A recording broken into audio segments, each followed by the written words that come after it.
oddiygina mana shu shpris orqali ichiga xohlagan preparatni qo'yib keyin qilayotgan insonlar bor. Aziza Bahromova, hozirgi kundagi ozish uchun yangi chiqqan ukollarga fikr sanadi. Yeni preparatlar hisoblanib, qo'llash usuli qulay. Ya'ni prolongirованный uzoq ta'sir qiluvchi preparat hisoblanib, haftada bir marta qilinadi va bizani o'zbek aholisida eng qiyin narsa parhez qilishga majburlab qo'yadi. Shunaqa ishlaydi, shirinlikka tortmaydi, ko'p ovqat yemaydi, buni hisobiga ozish yuzaga keladi va agarda qandli diabet holati hali yo'q bo'lsa, qandli diabetni oldi holatlari bo'layotgan bo'lsa, diabet bo'lib qolmasligini oldini oladi. Lekin bitta narsani bilish kerak, preparatlarning xili har xil, preparatlarning dozasi har xil.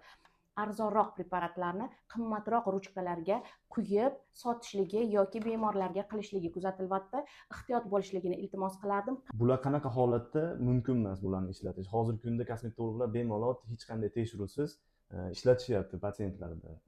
Shularga nima? Agarda qalqonsimon bezda medulyar rakka moyillik bo'lsa, bu preparatlarni ishlatish mumkin emas.